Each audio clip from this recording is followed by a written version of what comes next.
आज मी या ठिकाणी आलोय. सर्वप्रथम सरकारी अधिकारी बनण्याचं जे बीज माझ्यामध्ये रोवलं माझ्या वडिलांचा मी खूप आभारी आहे. आणि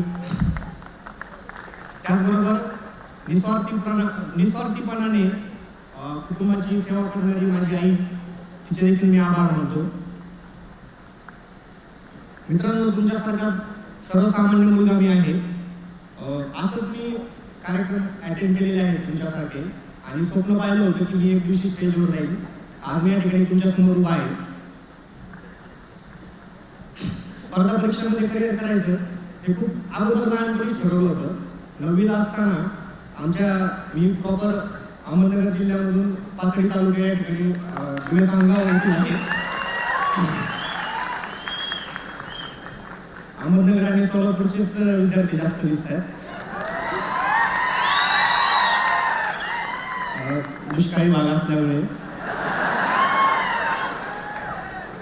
तर मित्रांनो, 9वीला असताना माझे वडील मला घेऊन गेले होते. एक शुक्राचार्य म्हणून उपजिल्हाधिकारी झाले होते, तर त्यांच्या भाषणासाठी मला घेऊन गेले होते. आणि मी ते भाषण ऐकल्यानंतर माझा पूर्ण ट्रॅक चेंज झाला की मला सरकारी अधिकारी बनायचं आहे.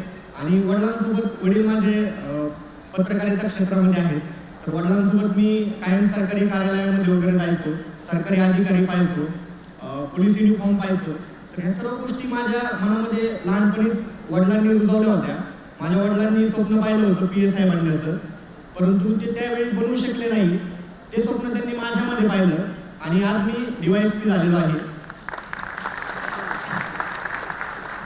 10वीला असताना हायस्कूलमध्ये माझा पहिला नंबर आला. त्यानंतर 12वीला मी रेसिडेन्शियल ज्युनियर कॉलेज अहमदनगर या ठिकाणी 12वी केली आणि ग्रॅज्युएशन माझं निवास कॉलेज अहमदनगर या ठिकाणून केलं. आणि ग्रॅज्युएशन झाल्यानंतर मी निर्णय घेतला की स्पर्धा परीक्षा करायची. बरेच जण ग्रॅज्युएशन चालू असताना निर्णय घेतात, परंतु मध्यमवर्गीय कुटुंब, घरची हलाखीची परिस्थिती, आर्थिक परिस्थिती आमची खूप नाजूक होती आणि माझी पुण्याला येण्याची खूप इच्छा होती. मुलांचं स्वप्न असतं की IAS IPS अधिकारी बनायचं, DYSP डेप्युटी कलेक्टर बनायचं, पण माझं स्वप्न होतं की मला पुण्याला येऊन अभ्यास करायचा. कारण मला माहित होतं जर मी पुण्याला आलो, पुण्याला येऊन अभ्यास केला तर मी नक्की पोस्ट मिळवणार आहे, याचा मला आत्मविश्वास होता. आणि 2011 साली मी पुण्यामध्ये आलो. भरपूर सारे क्लासेस होते. क्लासेसमध्ये गेलो, क्लासेसची फी पाहिली, म्हटलं आपल्याला हे काही झेपणार नाही, आपण आपला घरीच अभ्यास करू. आणि मग 2011 साली मी अभ्यास सुरू केला STIचा. 2012 साली STIची ॲड आली होती. ती STIच्या ॲडमध्ये मी घरीच अभ्यास केला आणि प्रथम प्रयत्नामध्ये मी STI झालो 2012 साली. त्यानंतर माझं स्वप्न होतं पुण्याला येऊन अभ्यास करायचा. मग मी माझी पोस्टिंग पुण्याला घेतली आणि पुण्याला येऊन मी माझा अभ्यास सुरू केला. त्याचबरोबर जॉब करत असताना मला माझी घरची पण खूप मोठी जबाबदारी माझ्यावरती होती. त्यानंतर माझा इथला खर्च पाहून घरी पण मला आर्थिक मदत करायची होती, त्याचबरोबर जॉब पण मला करायचा होता. या सर्व गोष्टी माझ्या समोर होत्या आणि खूपच जबरदस्त संघर्ष होता. या 2.5-3 वर्षामध्ये मी जॉब करत करत अभ्यास केला. 2013 साली प्रिलिम नापास झालो. 2014ला पण पूर्वपरीक्षा नापास झालो. 2015ला मागच्या वर्षी पूर्वपरीक्षा पास झालो, पण मुख्य परीक्षेमध्ये नापास झालो. ॲक्च्युली 2015मध्ये मी जास्त अभ्यास केला होता या वर्षीपेक्षा, परंतु अभ्यासाची दिशा चुकली माझी. खूप सारे पुस्तक वाचत बसलो. म्हणजे एक लायब्ररीतला किस्सा तुम्हाला सांगतो की सकाळी लायब्ररीमध्ये जागा मिळायची नाही, त्यामुळे खूप सारे अगोदरच जायचो, 6:45 वगैरे लायब्ररीमध्ये जायचो. पण तिथे गेल्यानंतर 7:15 पुस्तक असे बेंचवरती ठेवून, म्हणजे साईडला माझ्या जो बसलेला असेल त्याला असं वाटायचं की हा खूपच अभ्यास करणारा मुलगा दिसतोय. दत्तसुंदरांचा ठोकळा, त्यानंतर इंडियन पॉलिटी ऑफ लक्ष्मीकांत, अशी पुस्तकं जायचो आणि मग त्याच्यावरती डोकं ठेवून झोपायचो 7:15. आणि मग 1 तासानंतर उठून नाश्ता वगैरे करून मग अभ्यास करायचो.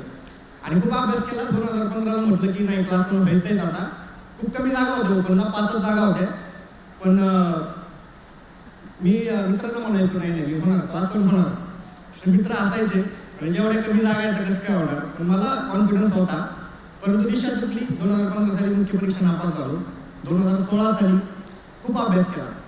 आणि मी या ठिकाणी ज्यांची आर्थिक परिस्थिती खूप नाजूक आहे किंवा जे मध्यमवर्गीय कुटुंबातले आहेत अशा विद्यार्थ्यांना मी हे सांगतोय की मी आतापर्यंत कुठलाही क्लास लावला नाही. पूर्व परीक्षेसाठी सुद्धा नाही, मुख्य परीक्षेसाठी सुद्धा नाही. तर असं काही नाही की तुम्ही क्लास लावल्यानंतरच तुम्ही यशस्वी होता, असं काही नाही. जे व्यक्ती क्लास लावू शकतात त्यांनी नक्की क्लास लावा. पण जे क्लास लावू शकत नाही ते स्वतः अभ्यास करून देखील होऊ शकतात.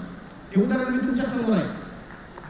त्यानंतर 2016 साली मुख्य परीक्षा खूप अभ्यास केला, त्यानंतर खूप चांगले मार्क्स आले.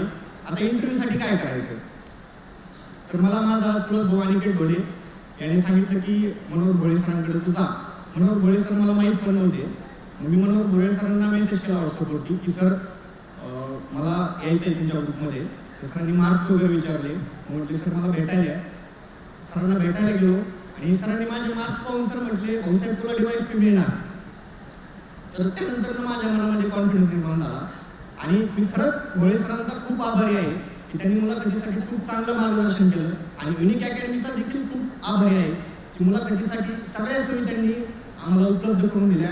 हॉल असेल, त्याचबरोबर लेक्चर्स असतील, जे मोठमोठे अधिकारी आहेत त्यांचे लेक्चर्स असतील. युनिक अकॅडमीचा मी खूप आभारी आहे. आणि माझं जे मी परीक्षा मागे नापास झालो होतो त्याचं कारण सांगतो की माझी जी परिस्थिती आहे की माझा जो संघर्ष आहे त्याच्याकडे मी निगेटिव्ह दृष्ट्या बघायचो.